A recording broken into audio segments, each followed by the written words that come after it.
This is the story of how I won a nation's top split race in a combination I didn't even enjoy doing.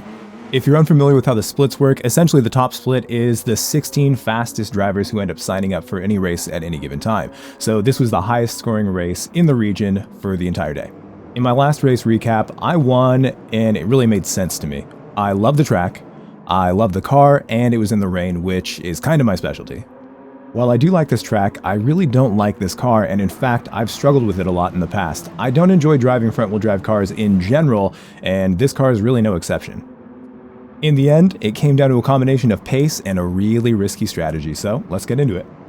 Leading into the race, I'd done maybe 2 hours worth of practice, which might seem like a lot, but when it comes to the really important races, I can spend 2 hours of practice a day for many days leading up to it. Like a lot of people, I use the time trial practice as a way to make sure that I can get my lap down and really figure out what I need to do to be consistent during the race. And for this race, I didn't actually get my lap down to where I wanted it to be until about a half hour before the race itself. On top of that, in recent times, I've really struggled with tire wear, and this was a track that was really going to eat up the tires in a front-wheel drive car, which I already struggle with, so everything was kind of against me. After T1, however, things started looking up. After starting in third, Windfire made a mistake that allowed me to sneak right back in and stay within Sam Yo's slipstream, which was crucial for this race.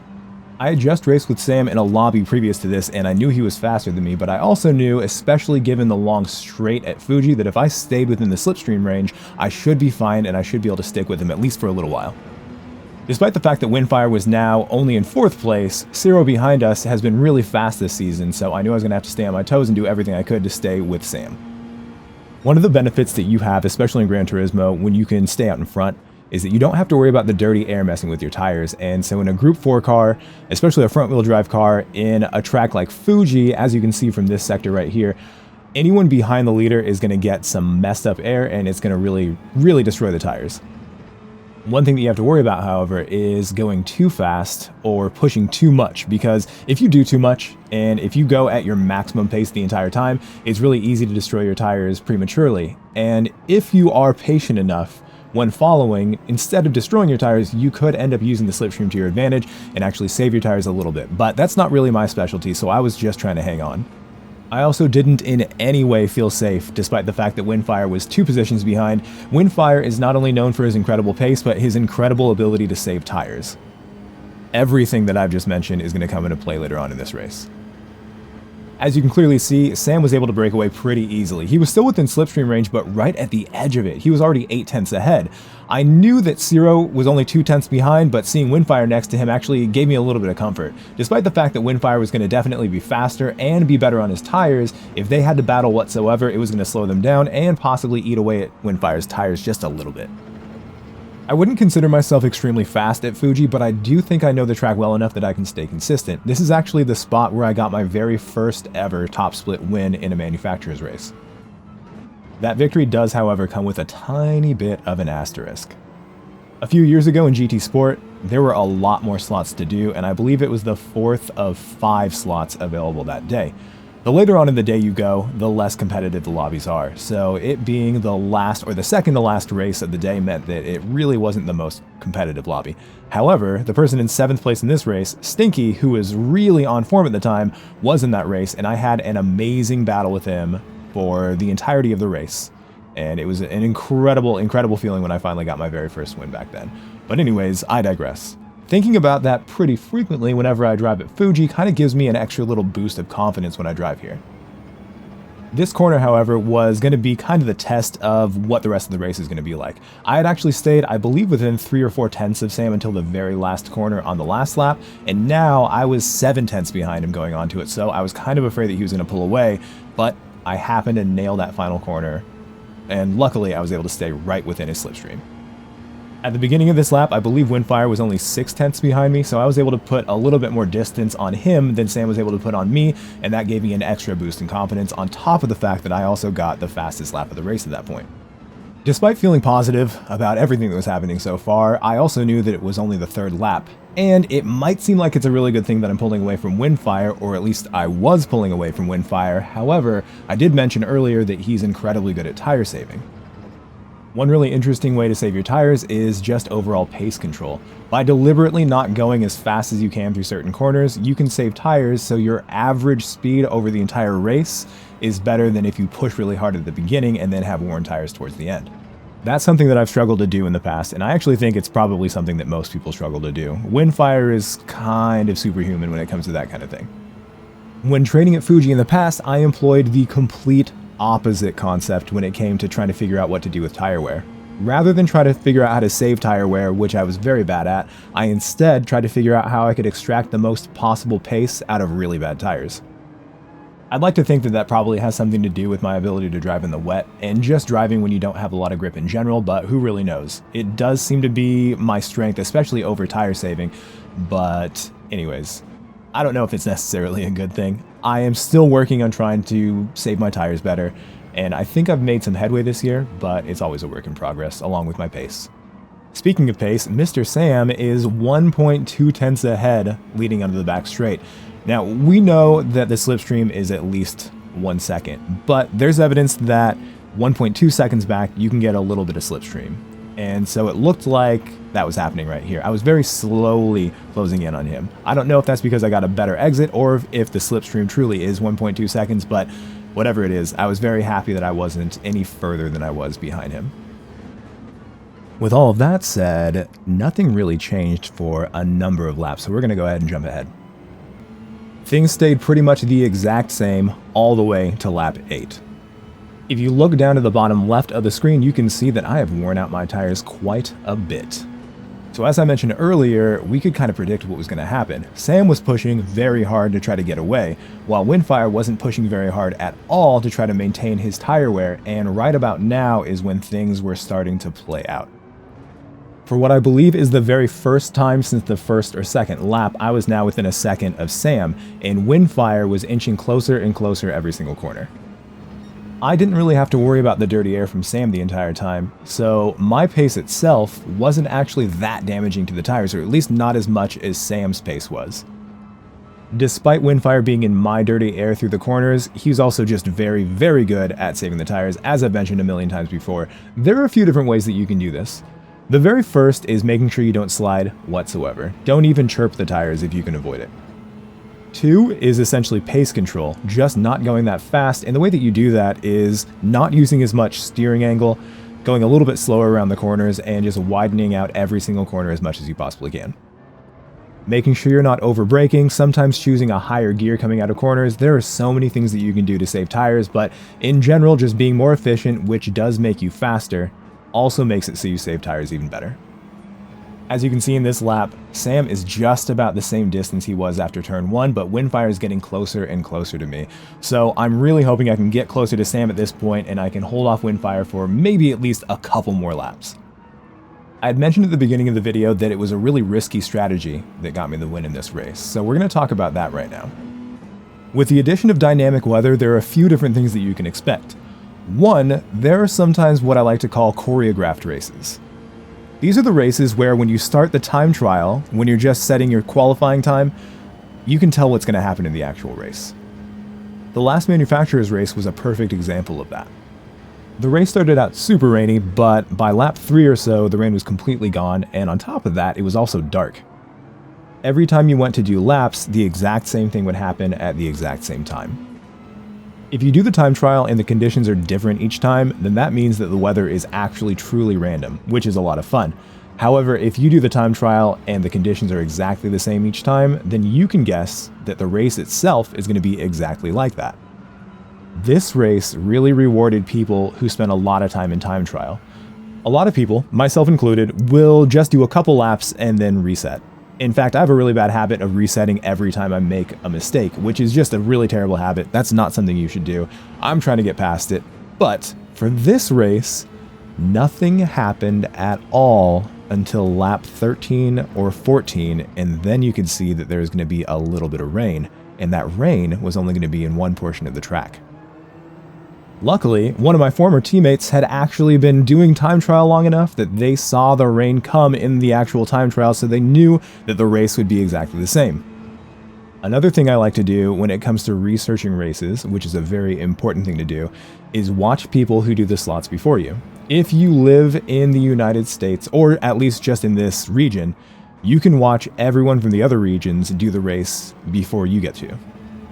Asia and Oceania, unfortunately, are the first people to do it, so if there's something crazy that happens in the rain, they find out firsthand. Taking a second to look back at the actual race that you're watching right now, I'm only 6/10 behind Sam, but unfortunately, Windfire is less than 2/10 behind me, so that means I have to defend. At Fuji, I really struggle with the brake marker when I'm defending on the inside, so I decided just to stay on the outside because Windfire is someone I can definitely trust, and I knew he wouldn't push me off. Trusting him ended up being the right move because I had a better position for the next corner, and I decided it was best if I tried to maintain my position because I didn't think he was going to want to tear up his tires defending or fighting way too much. Obviously, this battle's not over, but for the time, I'm relatively safe. The reason before that I mentioned that I can watch the other people do the race is that I happened to watch one of the fastest Japanese drivers, Takawan, do the race, and it appeared that if you were fast enough, if your overall pace was fast enough, you could wait until lap 16 to go in the pits because it will absolutely be raining on the last couple corners. This whole strategy hinges on the people that you're racing being fast enough and not trying to battle enough so that you can get there quick enough, because if you are any slower than he was, you would end up having to pit 2 laps before or risk going completely off the track, having worn slicks on instead of the intermediate racing tires that you need to get any kind of grip in the rain.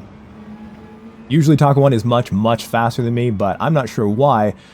We had incredible pace, probably because Sam was going fast, I was able to use his slipstream, and because I didn't really have a lot of drama in this race. So looking at the cumulative lap times, it looked like we were actually going to get to the rain or get to the end of the race faster than they did, which in my mind meant that I could risk going into the pits on lap 16. I was pretty sure other people were going to follow me, but I didn't know 100%. It was almost exactly right now where the race changed entirely for me. And it's unfortunate that I had to record this from a replay because you can't actually see, but Sam got himself a penalty exiting that last corner.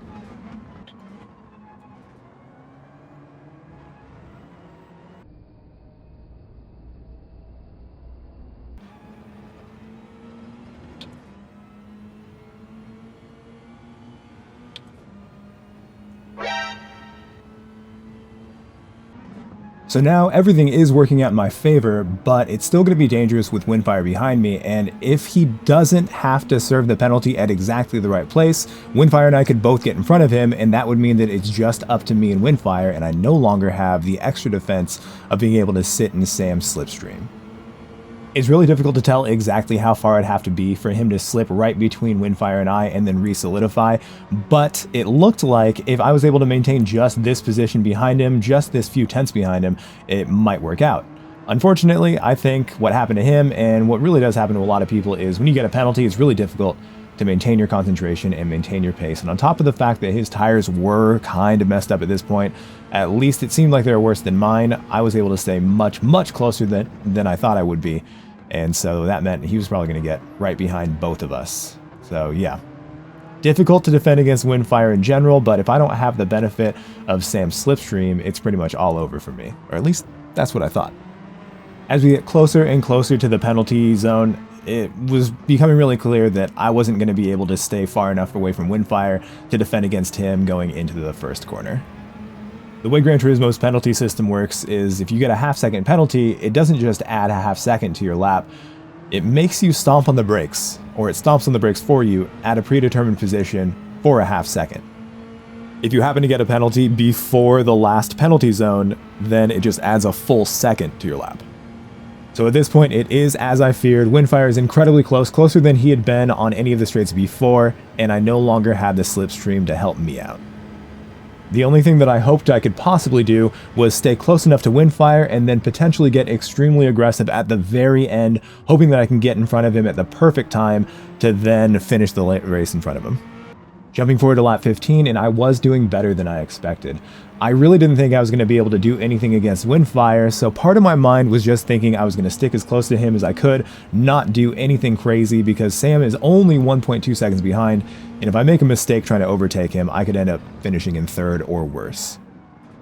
I had briefly mentioned before that I knew that I could pit on lap 16 because of our pace. We had really good pace, but I also expected everyone else to do the same. I wasn't considering at all that there would be any kind of variation in the strategy. I'd only watched that one race with Takuan before, so I didn't realize that there were actually a lot of people who were pitting on lap 15 for safety.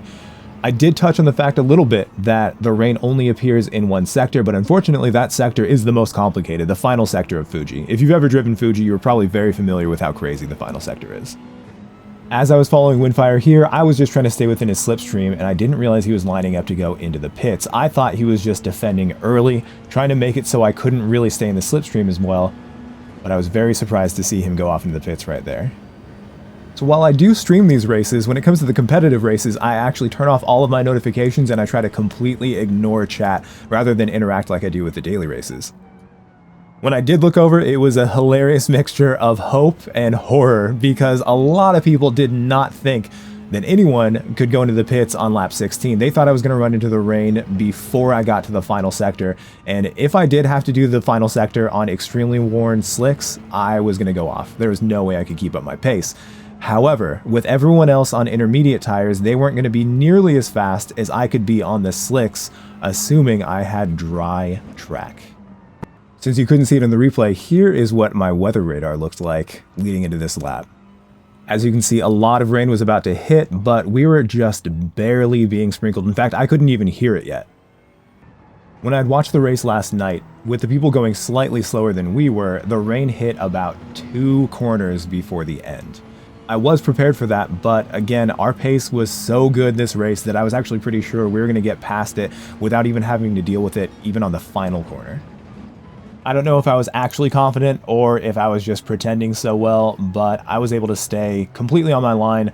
I think I was actually driving better this lap than I had for the rest of the race, because I knew that I just had to get past this sector as fast as I possibly could, and if I did, and if I nailed the pit entrance, then I was going to be totally fine and I'd have nothing to worry about. It was right about here that I could start hearing and seeing the rain, but looking down at the bottom left, you can see that there's not a lot of water accumulated on the surface yet, so we were completely home free. As long as I didn't understeer out to the outside of the track, I was going to be totally fine. As you probably know, it's very important to really attack the pit entrance. I wasn't necessarily super comfortable with doing that. I knew I could carry a good amount of speed in there, but I actually took it way more cautious than I needed to. Luckily didn't hit the wall, and I made it in. I want you to look at the track map as we're exiting, because it looked like Windfire was actually ahead of me, but luckily, it teleports you to the exit, and you can see that he's actually far enough back that I was relatively safe. The overcut did work. Because I was able to do one extra lap on a much faster tire, I was able to get all the way in front of him, and in fact, out of slipstream range. Now, since it only rains in Sector 3, there are a few things that you have to be considerate of. 1, Windfire had a full lap to get used to these tires.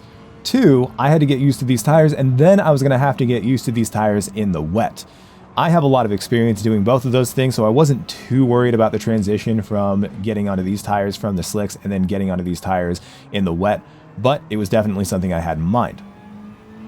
Looking at the track surface meter, you could see that there is definitely enough water to warrant the intermediate, so at this point I knew that I had to brake early, and I did. However, it definitely wasn't early enough. I thought it was all over at this point, but looking in my rear view, Windfire had made the exact same mistake. Well, actually, I shouldn't say the exact same mistake, because he did get a little bit closer, but we were luckily still 7/10 ahead. So I just had to be as careful as possible, not go off my line, don't do anything crazy, and we should be fine. If you've ever done competitive racing though, you know that a single corner and a single mistake is all it takes to completely throw everything away. And I actually have a bit of a history of throwing away really good results at the very end. So I was definitely a little bit more cautious than I needed to be. It looked like Windfire was also very cautious though. And with him nearly 8/10 behind and less than half of the back straight to worry about, I was free. And to finish off, I'm actually going to show you my live reaction to this. Apologies for the video quality, I did download it off of Twitch.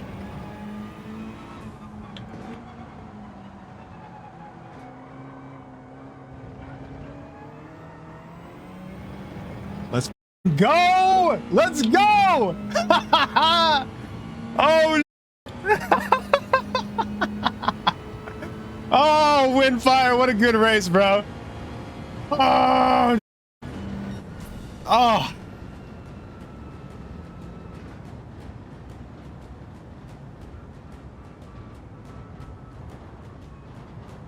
Holy. Oh. That scared the shit out of me too.